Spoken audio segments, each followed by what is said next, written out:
आप सबको बहुत बहुत नमस्कार। आज थर्सडे है और थोड़ा सा हमने टाइम में चेंज किया है, क्योंकि दिन में थोड़ा सा टाइम निकल नहीं पा रहा था, तो अब शाम को ये जो लाइव सेशन है ये हमने शुरू किया है।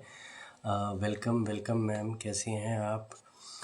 तो अभी भी मुझे लगता है कि आज 8 PM है, but next Thursday onwards hopefully हम इसको 8:30 PM कर देंगे, क्योंकि वो एक टाइम ऐसा है, हेलो, जिसमें थोड़ा सा मुझे लगता है कि लोग आराम से जुड़ सकते हैं, थोड़ा और इंगेजमेंट और ज़्यादा बातचीत और ज़्यादा रोहित सर कैसे हो आप, और ज़्यादा फन और ज़्यादा एनर्जी, बहुत सारा जिसको कहते हैं नॉलेज, हम लोग आदान प्रदान कर सकते हैं।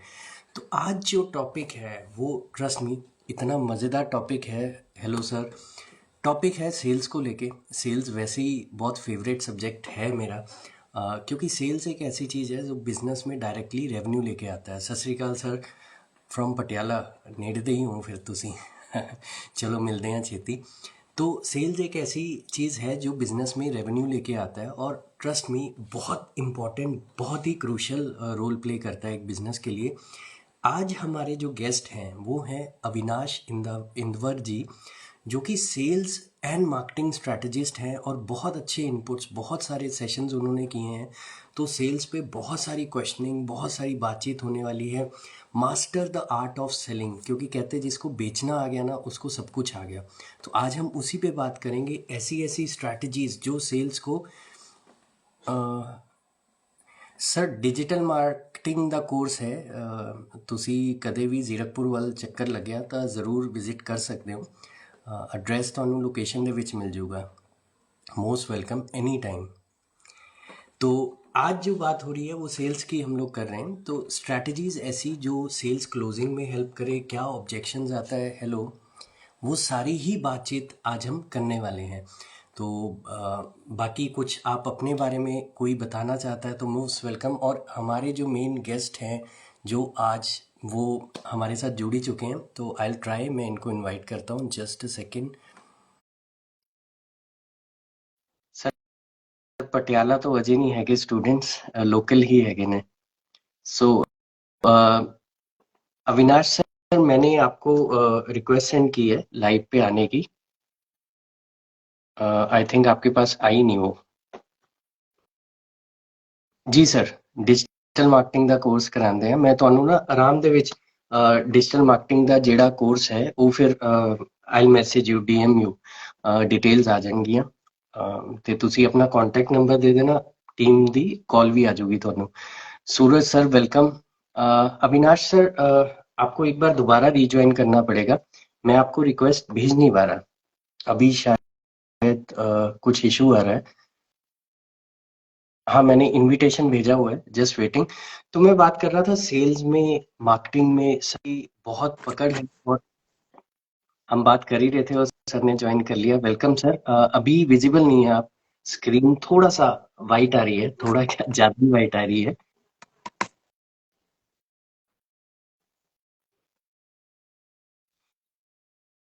तो सेल्स मजेदार टॉपिक, और गेस्ट जो हमारे हैं सेल्स और मार्केटिंग के काफी। हेलो, हाय रजत जी। तो मजेदार टॉपिक है, क्योंकि सेल्स में क्या है कि बहुत सारी चीजें हैं। कुछ तो मिस्टेक्स को लेके हो गया, कुछ ऐसे इंपॉर्टेंट स्टेप्स जो सेल्स में बहुत जरूरी हैं। कई बार प्राइस ऑब्जेक्शन हमें आती हैं, फॉलो अप में दिक्कत आती है कि सामने वाला फोन ही उठाना छोड़ देता है, क्लोजिंग टेक्निक्स क्या है, उन सारी ही बातों पे हम लोग बात करेंगे, और बहुत शांति से बात करेंगे। आई थिंक सर आगे, जस्ट सेकेंड सर, मैंने एक्सेप्ट कर लिया है इनविटेशन।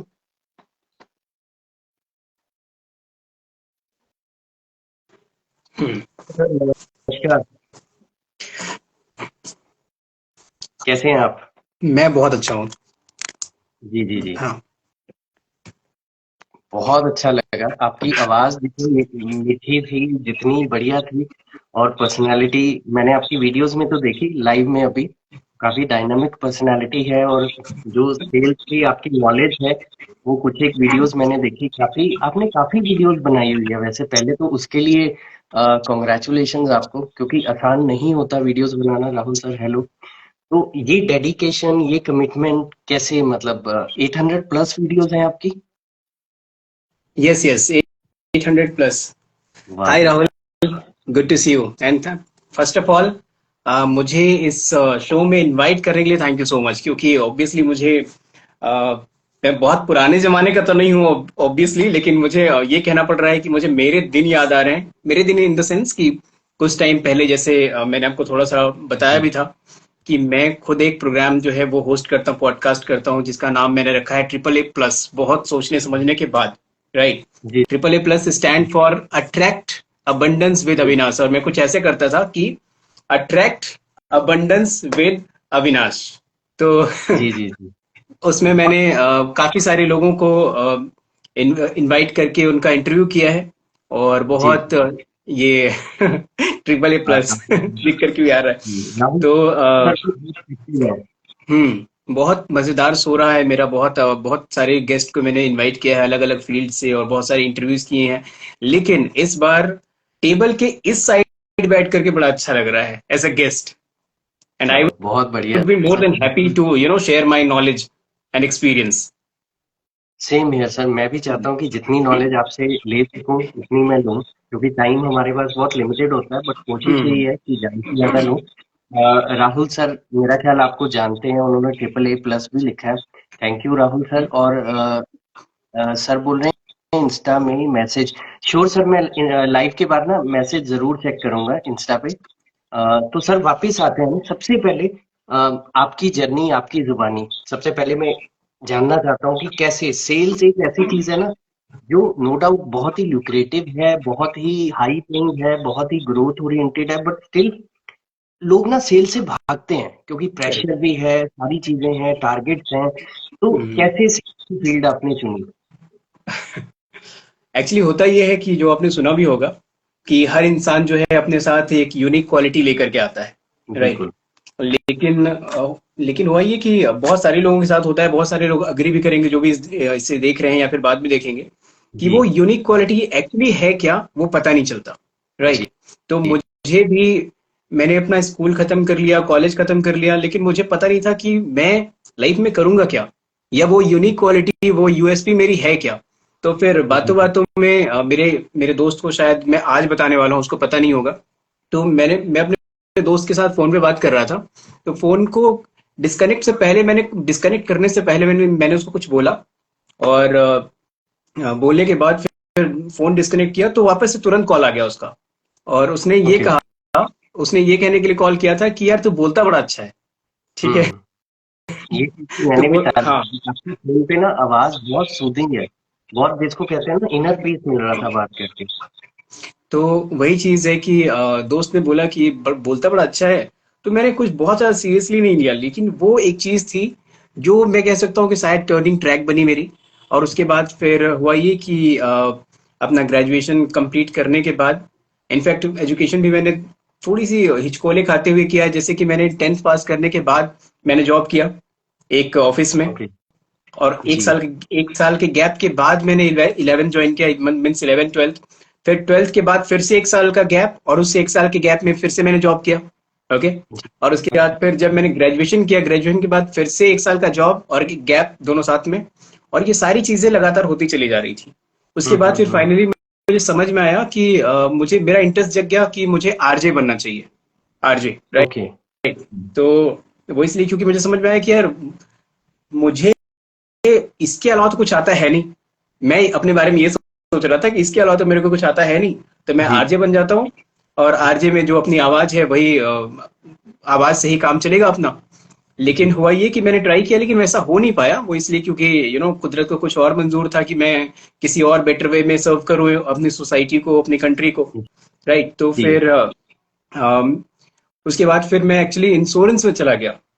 इंश्योरेंस में गया ओके। मैं। उससे पहले हालांकि मैंने एमकॉम किया हुआ है, तो उससे पहले मैंने अकाउंटेंट का जॉब भी किया था। लेकिन मैं यहाँ इंश्योरेंस में जाने के बाद जब फिजिकली आप वन टू वन इंटरेक्ट करते हो लोगों से, और जी। उसके बाद फिर जब आपको रिजेक्शन मिलता है, और इंश्योरेंस का फील्ड कुछ ऐसा है हुँ। कि लोग आपसे दूर भागते हैं।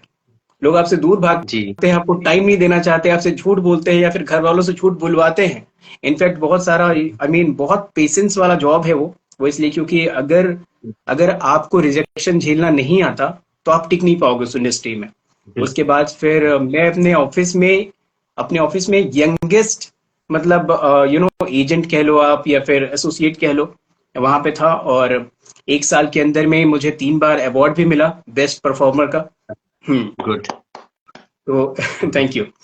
उसके बाद फिर समझ में आया मुझे कि मैंने ये देखा कि भाई मैं जब लोगों से मिलने जाता हूँ तो वो जो है वैल्यू नहीं करते या फिर वेटेज नहीं देते। Sir right. वो मैं अपनी सॉरी फैमिली से। सॉरी, आपका ना शायद नेट की कनेक्टिविटी में प्रॉब्लम आ रहा है, लैग बहुत ज्यादा हो रहा है और लोडिंग हो अच्छा, रही है। जी जी। हाँ, आप एक मिनट। बता रहे थे लोगों से मिलने हाँ जाते हाँ। हो। हाँ एक्चुअली वो बीच में एक कॉल आ रहा था इसलिए। Okay okay okay.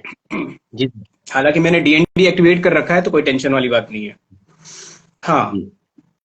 तो ये मैं कह रहा था कि वहां पे इंश्योरेंस वाले फील्ड में मैंने ये महसूस किया कुछ टाइम बाद कि लोग जो है वो घर पे बिठा नहीं रहे। वो इसलिए क्योंकि जब तक आप लोगों से बात नहीं करोगे, अपना जो प्रोजेक्ट है जो प्रपोजल है उनको बताओगे नहीं, तब तक सेल होगी कैसे। राइट। बिल्कुल हालांकि बिल्कुल। इंश्योरेंस भी जो है वो बहुत नेक काम है। वो पता जी। इसकी वैल्यू जो है वो पता तब चलती है जब घर में किसी की कोई डेथ हो जाए या फिर मिथ हैपनिंग हो जाए, तो फिर उसकी वैल्यू पता चलती है। तो फिर ट्रू। एक मोड़ ऐसा आया जब मुझे ये लगा कि शायद मैं बाइक से मिलने के लिए लोगों के पास जाता हूँ तो इसलिए मुझे वैल्यू नहीं मिल रही है। तो मेरे दिमाग में आया कि मुझे कार लेनी चाहिए ताकि मैं कार से जाऊं तो थोड़ा उसका वेटेज हो और लोग जो कम से कम घर में बिठाए। जी। तो 5 साल पहले मैंने ऐसी नवंबर के 30 नवंबर को मैंने कार खरीदी। ठीक है। ओके। और ये सोचा कि अब मैं कार से जाऊंगा। जी। लेकिन हुआ ये कि मेरी लाइफ का जो है सबसे बड़ा टर्निंग ट्रैक उस टाइम पे आया। वो इसलिए क्योंकि जब मैंने कार खरीदी ये सोच करके कि अब मैं इससे इंश्योरेंस करने के लिए जाऊंगा, तो उस टाइम पे मुझे गोवा से कॉल आ गया मिस्टर राहुल भटनागर का, मेरे मेंटोर ये रहे। बहुत अच्छे पर्सन जी। है। हाँ हाँ, सेकंड। मैं राहुल भटनागर, हाँ सौरभ भटनागर हाँ। दोनों ही काफी तो पहुंचे हुए इनका हैं। कॉल आ गया मुझे अपनी टीम में जी। वहाँ गोवा में ट्रेनिंग के लिए, इंटर्नशिप के लिए और सेल्स और अच्छे से सीखने के लिए। इससे जी। पहले जब मैं इंश्योरेंस कर रहा था तो मैंने कहीं से कोई प्रोफेशनल ट्रेनिंग नहीं ली थी। जी। लेकिन एक तरफ मेरी इंश्योरेंस की जॉब जो कि बहुत अच्छी चल रही थी ऑलरेडी, और उसके लिए मैंने कार भी खरीद लिया था। लेकिन दूसरी तरफ हुआ ये कि मुझे कॉल आ गया सामने से। तो जी। अब मेरे सामने जो है एक धर्म संकट जैसा सिचुएशन आ गया था कि अब मैं क्या करूं, कहाँ मतलब गाड़ी भी खरीद ली और दूसरी तरफ जो है बुलावा भी आ रहा है। तो ज्यादा टाइम नहीं लिया मैंने ये सोचने में। मैंने सोचा कि गाड़ी वाड़ी सब ठीक है, बाद में चला लेंगे या कुछ और कर लेंगे, लेकिन यहाँ पे जो है अगर ये मौका चूक गया तो शायद मैं यही करता रह जाऊंगा। राइट। बहुत तो फिर बहुत। मेरी जो सैलरी थी वो उससे ज्यादा थी जो मुझे इंटर्नशिप में मिलने वाली थी। राइट। हम्म। उसके इंटर्नशिप में तो बावजूद डेफिनेटली हमें। एग्जैक्टली तो इंटर्नशिप में तो सैलरी नहीं मिलती। राइट। वहां पे आपको स्टाइपेंड मिलता है। तो बट जो नॉलेज और एक्सपोजर वहाँ एग्जैक्टली है अभी सर के पास, सौरभ सर के पास। तो एग्जैक्टली मैं यही कहूंगा कि जैसा थ्री इडियट में आपने देखा होगा लास्ट में वो फरहान के साथ जो होता है, फरहान जो हम्म, एक्सप्लेनेशन देता है कि इसी जंगल में सीखने के लिए बहुत कुछ होगा, है ना। जी। तो इसीलिए मैंने उस जॉब को वहां पे स्टॉप किया और मैं सीधा पहुंच गया गोवा। वहां पे जाके सेल्स की मैंने प्रॉपर ट्रेनिंग ली। और उसके बाद फिर वो वहां से जो कॉन्फिडेंस जो मैंने बिल्ड किया मेरे अंदर आया। तो अभी जो भी नॉलेज है मेरे अंदर सेल्स को लेकर के, वो इनकी देन बहुत बढ़िया। ये देखिए, एक डेडिकेशन, एक जिसको कहते हैं जिगरा चाहिए होता है कि आप एक सेटल्ड करियर को छोड़ के नई सिरे से फ्रेश स्टार्ट करने के लिए तैयार हैं। है। राइट। वही रिवार्ड है कि आप सेल्स में इतना आगे आए और सब कुछ हुआ। तो वहाँ के कोई स्पेशल लर्निंग, स्पेशल की पॉइंट्स जो आप शेयर करना चाहते हैं अपनी इंटर्नशिप की वहाँ पे।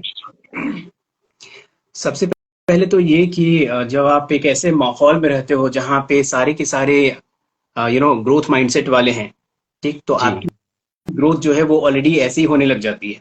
तो जी। मुझे एक बहुत अच्छा माहौल मिला। कुछ बहुत अच्छे दोस्त मिले, जो पूरे टाइम इनफैक्ट अगर मैं अपना थोड़ा सा वहाँ का एक्सपीरियंस बताऊं तो हमारा ऑफिस जो है वो एग्जैक्टली 10 बजे स्टार्ट होता था, सुबह के 10 बजे, और ये चलता था रात के 10, 11, 12, और सैटरडे संडे को कई बार रात के 1 बजे भी, रात में 1 बजे भी हमने कॉल किया है लोगों को, राइट। अच्छा। हाँ, रात के 1 बजे भी हमने कॉल किया है। तो समझ में आया, वहां पे जाने के बाद अपनी जो पोटेंशियल है वो पता चली। हमने खुद को इतना ज्यादा स्ट्रेच किया। पहली बार लाइफ में मैंने 12, 13, 14, 15 घंटे तक काम किया। तो वहां पे जाने के बाद पता चला कि हाँ, कि इतनी देर काम किया जा सकता है। तो अभी जब यहाँ पे घर पे या फिर वहां से आने के बाद जब 7-8 घंटे जब जॉब कर लेते हैं, काम कर लेते हैं, तो फिर मतलब लगता नहीं है कि हाँ, कि बहुत ज्यादा हो गया। वो इसलिए क्योंकि भाई इसका डबल ऑलरेडी हम कर चुके हैं। बिल्कुल, एक हम्म। बेंचमार्क ऐसा आप देख चुके हो हाँ, कि अब बाकी से कम लग रहा है। छोटी बिल्कुल। लगती हैं। जैसे कि अब अभी तो हम बहुत यंग एज में हैं। हमारे जो ऑनरेबल प्राइम मिनिस्टर हैं, अभी भी ऐसा कहा जाता है कि वो 18 घंटे काम करते हैं। उसके जी, मुकाबले में तो हम वहां तक पहुंचे भी नहीं है। ये बात सच है बिल्कुल। कि आपके सर के ऊपर जितनी बड़ी जिम्मेदारी होती है, तो थकान जो है वो आपको नहीं आएगी। बहुत बड़ी बात बोली सर आपने, और बहुत ही वैल्यूएबल पॉइंट है ये। जिम्मेवारियां ना इंसान को थकने नहीं देती और करेक्ट। मोटिवेटेड रखती हैं, क्योंकि कोई ऑप्शन बचती नहीं। तो सर, सेल्स पे अगर हम बात करें, क्या चीज इंपॉर्टेंट है सेल में? कुछ एक चीजें जो बहुत जरूरी है, जो नॉर्मली लोग नजरअंदाज कर देते हैं, या आपको लगता है कि ये तो बेसिक फाउंडेशन है सेल्स हाँ, की, इसके बिना सेल्स में मुश्किल है?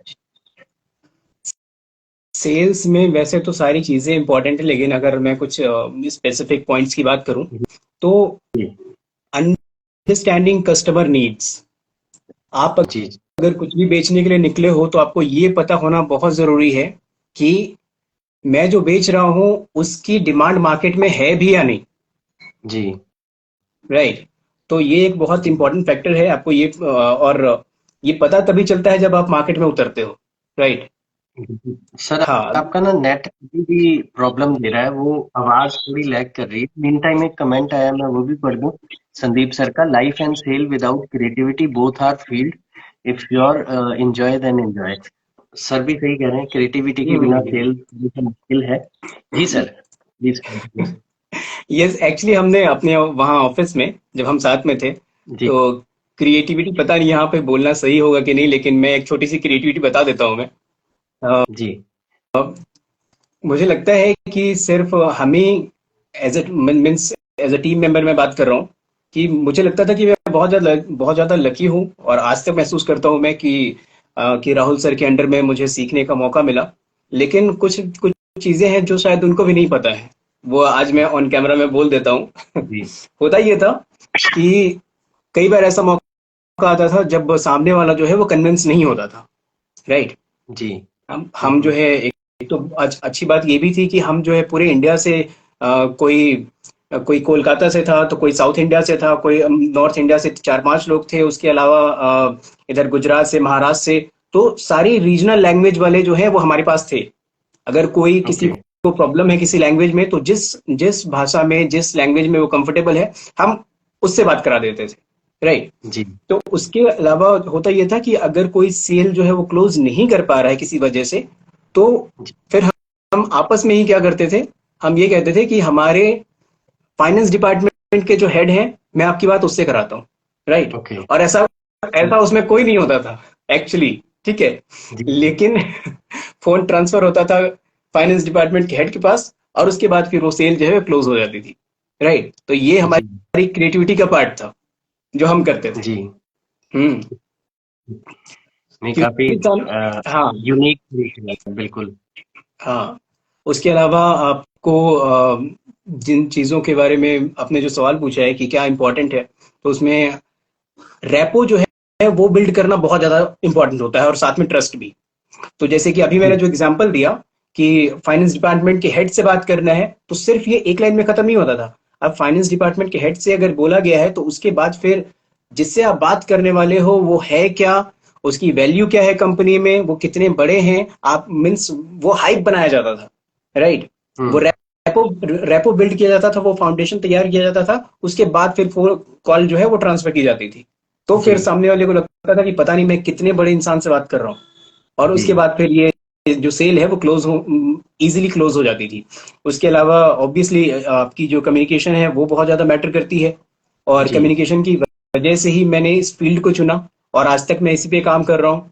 जी और उसके अलावा जो प्रोडक्ट का नॉलेज है वो भी बहुत इंपॉर्टेंट है, क्योंकि जो प्रोडक्ट आपने रखा हुआ है उसके बारे में आपको नॉलेज होगा तभी जो है आप उसको बता पाओगे, राइट। उसका एक्सपीरियंस होगा, फर्स्ट हैंड एक्सपीरियंस वो भी होना बहुत जरूरी है। और जी उसके अलावा जिस जो चीज बहुत ज्यादा इंपॉर्टेंट रखती है वो है एक्टिव लिसनिंग। हम्म आप एक सेल जो है वो तब हार जाते हो जब आप सामने वाले से ज्यादा बातें करते हो।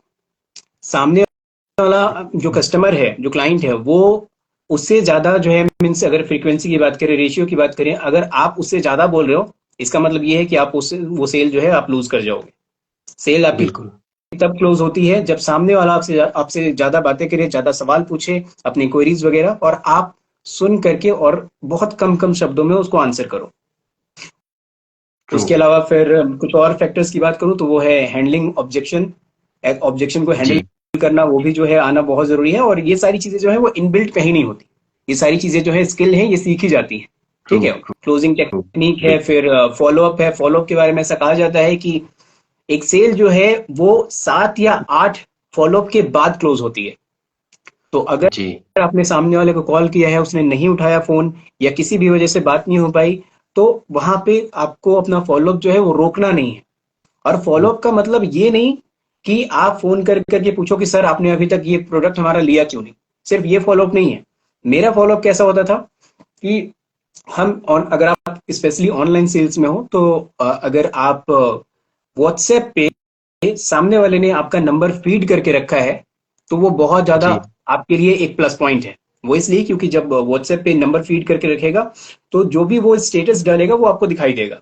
ठीक है। बिल्कुल और बिल्कुल उस जी स्टेटस पे आप रिवर्ट कर सकते हो, अगर उसके उनके घर में किसी का बर्थडे है या फिर उन्होंने कुछ भी ऐसा डाला है जो अच्छा लग रहा है, तो एक जेन्युइन सा आप रिवर्ट कर सकते हो, तारीफ कर सकते हो, अप्रिशिएट कर सकते हो। ठीक। ये भी एक फॉलोअप का तरीका है। यानी कि फॉलोअप का मतलब ये कि सिर्फ आपको सामने वाले को अपनी याद दिलानी है। और ट्रू जब आपका नाम सामने वाला याद करेगा कि भाई अभिनव ने मुझे मैसेज किया है, तो अभिनव से फिर वो सेल पे दिमाग चला जाएगा कि इन्होंने मुझे पिच जी किया था किसी और चीज के लिए। तो ये सारी चीजें हैं बिल्कुल जिसका आपको जो है ध्यान रखना होता है। बहुत बढ़िया सर। और एक मैसेज और आया, Fortune in the follow, JK sir हैं, यस, इन्होंने डाला है। शायद इसका मतलब ये है कि लक भी फैक्टर उसमें है, फॉर्च्यून।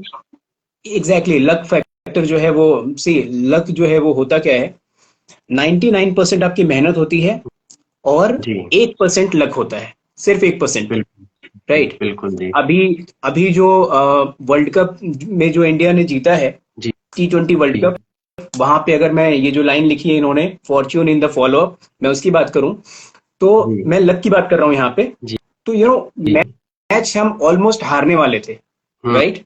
हम्म, मैच हम एक टाइम ऑलमोस्ट हारने वाले थे, जी लेकिन उस हार में भी जो हमारी मेहनत थी, उस मेहनत में कहीं कोई कमी नहीं थी। लेकिन बिल्कुल वो जो हार्डशिप हमने किया था, वो जो मेहनत करी थी हमने, इसकी वजह से वो जो लक फैक्टर है, सूर्य कुमार यादव का कैच, राइट, बिल्कुल जिसने पूरा का पूरा मैच टर्न कर दिया, वो होता है लक। यानी बिल्कुल बिल्कुल कि वो उस 1% को लेने के लिए, उस 1% अपॉर्चुनिटी को ग्रैब करने के लिए आपको 99% टच करना पड़ेगा, तब जाके वो 1% मिलता है। राइट। बिल्कुल तो उस पैरामीटर पे अगर आप पहुंचोगे नहीं, उसके बाद सोचो कि लक जो है वो कि भगवान मेरे ऊपर मेहरबान हो जाए, तो ऐसा कभी नहीं हो सकता। बिल्कुल आपको हाथ यस, पैर मारने पड़ते हैं, आगे एग्जैक्टली। बढ़ना पड़ता है। बिल्कुल और सिर्फ हाथ पैर मारने से काम नहीं चलेगा, आपको उस पीक तक पहुंचना पड़ेगा जहां पे वो लक फैक्टर है। जी हम्म। बिल्कुल सर, जैसे आपने फॉलोअप की बात की और बहुत ही अच्छा पॉइंट दिया कि आप किसी न किसी वे से सामने वाले से कनेक्टेड रहिए। इसमें कई बार क्या होता है कि लोग ना फॉलोअप को इतना सीरियसली ले नहीं पाते, पता नहीं क्या रीजन है, सामने हम्म। वाले ने एक दो फोन नहीं उठाए तो उसको वो छोड़ देते हैं, फॉलोअप ही नहीं लेते, या सामने वाले ने फोन डिस्कनेक्ट कर दिया तो भी। तो क्या चीजों का ध्यान रखें फॉलोअप के टाइम, जिससे कि सेल, क्योंकि वो आपकी बात बिल्कुल ठीक है कि 7 8 फॉलोअप जिसने ले लिए उसकी सेल की प्रोबेबिलिटी बहुत हाई हो जाती है। करेक्ट। हमारे में इनफैक्ट मैं भी फॉलोअप में उतना अच्छा नहीं था। मेरी टीम में एक था सौरभ मटाले। ठीक है। अब अगर वो देखेगा तो फिर सी, जो जिसने भी अच्छा काम किया है उसकी तारीफ होनी चाहिए। हम्म, बिल्कुल बिल्कुल सर। तो Saurabh Matale is the one जो फॉलोअप में बहुत अच्छा था, और उस फॉलोअप की वजह से ही उसके सेल के नंबर जो थे वो सबसे ज्यादा थे। हालांकि ओके। हालांकि सेल्स की अगर मैं बात करूं तो सेल्स में he was not the best one, लेकिन हम्म। फॉलोअप के मामले में उससे अच्छा कोई नहीं था, और इसकी वजह से उसके जो सेल्स हैं वो बहुत ज्यादा नंबर्स में होते थे। तो फॉलोअप में जो चीजें ध्यान रखनी चाहिए वो ये कि आपने ये भी देखना है कि सामने वाला जो है वो इरिटेट ना हो। ठीक है। जी सर, मैं थोड़ा सा इस आपको बीच में कट कर रहा हूँ। मैं फॉलोअप के प्रोसेस को ना थोड़ा और पहले लेके जाना चाहता हूँ कि हम्म। जैसे आपके पास लीड आई, किसी ऐड के थ्रू आई, किसी रेफरेंस के through I, what's the right procedure कि उस लीड को कैसे स्टोर करें, कैसे आगे फॉलोअप का डाटा मेंटेन रखें। क्योंकि बहुत से लोग वर्बल दिमाग में ये चीजें रखते हैं जिस वजह से वो फॉलोअप भूल जाते हैं। क्लाइंट ने बोला कि आप मेरे को नेक्स्ट मंडे कॉल करना, वो दिमाग से निकल गया, फिर वो जाके ट्यूसडे कॉल करते हैं। ये तो मैं चाह रहा हूँ पूरा एक सिस्टमैटिक अप्रोच अगर आप बता पाएं तो दैट विल बी ग्रेट। मैं अपना हमारा सिस्टम क्या होता था मैं वो बता देता हूँ। जी। तो हमें जो है एक्सेल सीट मिलती थी। ठीक जी। है।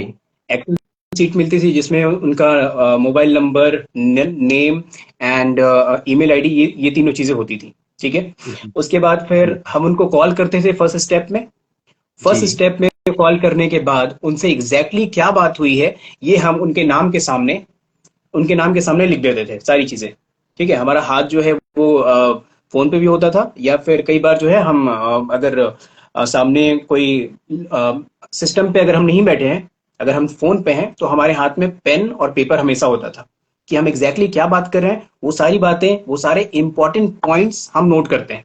राइट। अब ठीक वो है। सारे इंपॉर्टेंट पॉइंट नोट करने के बाद अगर वो उसी दिन उसी कॉल पे अगर वो सेल क्लोज नहीं हुई है, तो फिर हम्म। वो सारी चीजें जो है हम जब एक्सेल सीट अपना मेंटेन करेंगे तो वो सारी चीजें हम लिख लेते हैं।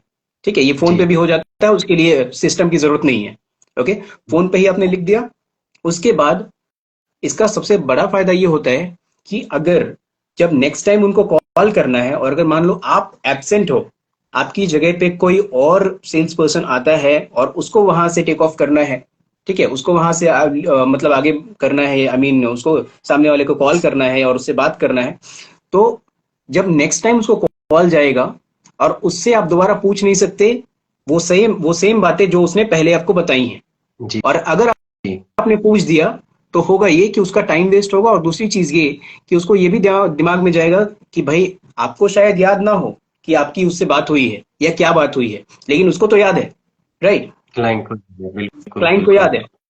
तो जी। जब जब आप दोबारा ये सारी चीजें उससे पूछते हो, ठीक है, तो फिर उसको ये लगता है कि सामने वाले को मेरी कदर नहीं है, मेरी केयर नहीं करता ये। राइट। बिल्कुल।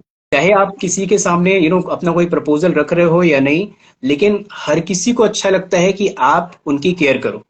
जी। केयर करो, अपना अटेंशन उनको दो। तो जब आप वहां से पिकअप करते हो जहां से आपने पिछली बार छोड़ा था, तो फिर सामने वाला जो है उसको नहीं पता कि आपने लिख के रखा है या क्या किया है, उसको तो यही लग रहा है कि भाई इसने जो है सारी बातें जो पिछली बार हुई थी वो याद रखी हैं। राइट। बिल्कुल। लेकिन आप क्या करते हो, आप स्क्रीन में देख लेते हो, अपने मोबाइल में देख लेते हो कि पिछली बार इससे बात क्या हुई है, और वो सारे इंपॉर्टेंट पॉइंट्स को दोबारा जो है उसको स्टार्टिंग में ही रिकैप करते हो और वहां से आप आगे बढ़ते हो। ठीक। तो ये एक बिहाइंड द बहुत अच्छा कर्टन तरीका है। सारी चीजें, बिल्कुल एग्जैक्टली बिल्कुल ये एक सर। बहुत बहुत अच्छा तरीका है जहां से आप पिकअप कर सकते हो। उससे आपकी जो रेपुटेशन है वो बहुत अच्छी बन जाती है। राइट। बहुत और बढ़िया। हम उन्हीं लोगों से खरीदना पसंद करते हैं जिनको हमारी कदर हो या फिर जो हमें अच्छे लगते हो। जी। राइट। Right sir. तो हम्म। फिर आगे, अब हम यहाँ तक आपने लीड स्टोरेज और सारी चीजों का बता दिया। अब जो आगे फॉलोअप का प्रोसेस शुरू होता है कि सामने वाला फोन कई बार नहीं उठाता, डिस्कनेक्ट कर हम्म। देता है, तो क्या लाइक स्ट्रेटजीज हैं कि हम पॉजिटिव वे में चीजों को आगे बढ़ाते रहें? एग्जैक्टली। फिर दूसरा स्टेप ये आएगा कि अगर सामने वाला फोन नहीं उठाता है या डिस्कनेक्ट कर देता है, तो सेल्स में ऐसा कहा जाता है कि नेवर अज्यूम एनीथिंग। आपको कुछ भी अपने मन में अंदाजा लगाने की जरूरत नहीं है कि अरे यार वो मेरे से लेना नहीं चाहता है या मुझसे बात ही नहीं करना चाहता है, मैं फालतू में परेशान हूं। ये सारी चीजें बिल्कुल भी दिमाग में नहीं लानी चाहिए। ठीक है। वो इसलिए जी। क्योंकि बहुत सिंपल सा रूल है कि जब तक आप सामने वाले के मुंह से ना ना सुन लो, जब तक वो आपके मुंह पे मना ना कर दे कि यार तुम मुझे परेशान कर रहे हो या मुझे नहीं चाहिए, प्लीज कॉल, मुझे कॉल करना बंद कर दो, आई एम नॉट इंटरेस्टेड, जब तक इस तरीके के वर्ड्स, इस तरीके के सेंटेंस आप सामने वाले से सुन ना लो, तब तक आपको फॉलो अप करते रहना है। चाहे वो कॉल के जरिए हो, एसएमएस के जरिए हो, व्हाट्सएप के जरिए हो, या फिर उनके व्हाट्सएप को आप रिवर्ट कर रहे हो उसके जरिए हो। तो ट्रू। आपको अज्यूम नहीं करना है कुछ भी, आपको तब जी तक फॉलो अप करना है जब तक वो या तो सेल क्लोज ना हो जाए या फिर आपका नंबर ब्लॉक ना हो जाए। बिल्कुल। हमें बहुत ये चीज सिखाया गया था, हमें सिखाया गया था ये चीज कि फॉलो अप आपको तब तक करना है जब तक सेल क्लोज ना हो जाए या फिर ब्लॉक ना हो जाए, और अगर ब्लॉक हो जाता है तो जो आपके एसोसिएट हैं, हम्म, जो दूसरे नंबर है उससे ट्राई करो, एक यानी कनेक्शन छोड़ना बना। नहीं है। बिल्कुल बिल्कुल। और अगर तो आपने सर अब, जी अपनी सॉरी रेपो प्लीज। अच्छी बना करके रखी है, सामने वाले की जी। नजर में आपने अपनी रेपो अच्छी बना करके रखी है, तो फिर सामने वाला जो है वो ब्लॉक नहीं करता है। और हम्म। मैं तो मुझे मुझे लगता है कि शायद बहुत कम लोग ऐसे होंगे, या मुझे याद नहीं है कि किसी ने मुझे ब्लॉक किया होगा। इनफैक्ट आज भी 5 साल के बाद भी बहुत सारे लोग हैं जो आज तक मुझसे कनेक्टेड है, जिनको मैं कुछ बेच भी नहीं रहा हूँ, लेकिन they are still connected with me. जी जी। हम्म। तो सर जैसे आपने बात की कि ब्लॉक कर देना या कुछ, ये कहीं ना कहीं एक रिजेक्शन का पार्ट आ जाता है कि सामने वाले ने मतलब नॉर्मली हम लोगों को लगता है कि मेरी जो ऑफर है उसको रिजेक्ट कर लिया, बट हाँ लोग उसको एज ऑफर नहीं लेते, लोगों को लगता है कि पर्सनली मुझे रिजेक्ट कर दिया। तो यहाँ पे एक बड़ा ही प्यारा सा क्यूट सा कमेंट आया सर का, my daughter learn all this from you Avinash. Oh thank you thank you sir. So much. He is तो my friend actually. Okay, perfect perfect. Hmm. ये मेरे भी बड़े अच्छे दोस्त हैं, मित्र हैं, राहुल अच्छा। जी। Is a very hmm. Supportive person. तो सर रिजेक्शन को कैसे लेना चाहिए सही तरीके से, क्योंकि बहुत से लोग ना इतना डिमोटिवेट हो जाते हैं कि करियर तक अपना सेल्स का खत्म कर देते हैं कि ये मेरे बस की बात नहीं है, और रिजेक्शन कहीं ना कहीं एक पार्ट है सेल्स का। एग्जैक्टली। रिजेक्शन जो है वो, जैसा आपने कहा कि एक पार्ट है सेल्स का। पहली चीज की नो, जैसा कहते हैं कि no means next opportunity, right. और आपको ये ध्यान रखना है कि जब आप अपना कोई प्रपोजल सामने वाले के पास लेके आए हो, कोई प्रोडक्ट लेकर के आए हो जिसको आप सेल करना चाहते हो, तो उसने रिजेक्ट किसको किया है? उसने रिजेक्ट किया है आपके प्रपोजल को, आपके प्रोडक्ट को, आपके सर्विस को, बिल्कुल राइट। आप अपने आप शादी का रिश्ता लेकर के नहीं गए थे, तो आपको दुखी बिल्कुल होने की जरूरत बिल्कुल नहीं है, राइट। बिल्कुल। आप शादी करने के लिए नहीं गए थे कि भाई आपने आपको रिजेक्ट कर दिया। और एक्चुअली शादी के समय भी मुझे लगता है कि डिप्रेस होने की जरूरत है नहीं, वो इसलिए क्योंकि हिंदी में एक कहावत है, कड़ कड़ स्वतंत्र। अगर आपको किसी को रिजेक्ट करने का हक है तो सामने वाले को भी है, ट्रू। राइट। तो इसको जो है आपको पर्सनली लेने की जरूरत नहीं है। मैं तो जब बात रिजेक्शन की आती है तो सबसे बड़ा मैं एग्जांपल यही देता हूँ कि भाई आप अपना प्रपोजल जो है, अपना सामान जो भी आपके पास है, प्रोडक्ट या सर्विसेज, वो आप सेल करना चाहते थे और उन्होंने उस चीज को रिजेक्ट किया है। ट्रू। यानी कि जो भी उनके पास रीजन हो सकता है पैसे ना हो या फिर उस वक्त उस चीज की जरूरत ना हो उनको, इसलिए उन्होंने मना जी। किया है। आपके शादी के रिश्ते को उन्होंने मना नहीं किया, ठीक है। तो आपको बिल्कुल भी टेंशन लेने की जरूरत नहीं है। इनफैक्ट आपको सेलिब्रेट करना चाहिए इस चीज को, वो इसलिए क्योंकि अगर रिजेक्ट किया है तो जो लॉ ऑफ एवरेज, जो सेल्स में एक जो एक टर्म है, लॉ ऑफ एवरेज, वो ये कहता है कि हर 10 में से 3 लोग जो हैं वो आपके फेवर में आ जाएंगे, या फिर आप उनको कन्वर्ट कर लेंगे, या फिर अगर वो 3 में नहीं आते तो वो फिर 7 में आ जाएंगे, राइट। जी। तो आपने करना क्या है? अगर एक ने, मान लो कि आप, वो जो 10 का रेशियो है, आप किसी एक के पास गए, ओके, 10 में से किसी एक के पास गए और उस पहले वाले ने ही आपको ना कह दिया, तो अब क्या है? अब आपको 9 लोगों के पास जाना है, राइट। नौ जी। लोगों के पास जाओगे, वो शायद वो भी ना कर दे, तो हमें क्या, हमें तो सिर्फ उसमें से 3 ही तो चाहिए, राइट। हमें सिर्फ ट्रू। 3 चाहिए उसमें। तो हम जो है धीरे धीरे जब नीचे आते जाएंगे उस 10 में से, तो हमें 3 लोग जो है वो इस साइड मिल जाएंगे और जो बाकी के साथ है वो इस साइड चले जाएंगे। तो उसमें दुखी होने जैसा कुछ है नहीं, राइट। और 3% कन्वर्जन जो है वो बहुत अच्छा होता है सेल्स में। तो जी आपको सारी दुनिया को हमें तो सिर्फ उतने ही लोग चाहिए, हमें सारी दुनिया को अपना प्रोडक्ट नहीं बेचना है। वो इसलिए क्योंकि सारे लोग जो हैं वो हमारे कस्टमर नहीं है, लेकिन हाँ ये होता है कि उसमें से आइडेंटिफाई करने के लिए आपको हर किसी के पास जाना पड़ता है, क्योंकि आपको पहले से जी नहीं पता होता। जी, बहुत बढ़िया पॉइंट है सर।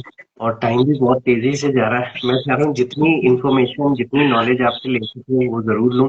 सर, सेल्स क्लोज करना in itself is a big challenge. Hmm. बहुत से लोग ऐसे हैं जो पहुंच जाते हैं पूरी सेल्स, लास्ट मोमेंट पे जाके सेल्स उनसे उनके हाथ से निकल जाती है। तो कुछ सेल्स क्लोजिंग के रिगार्डिंग आप कहना चाहते हैं? सेल्स क्लोजिंग के लेकर के, तो जी सेल्स क्लोज करने के लिए,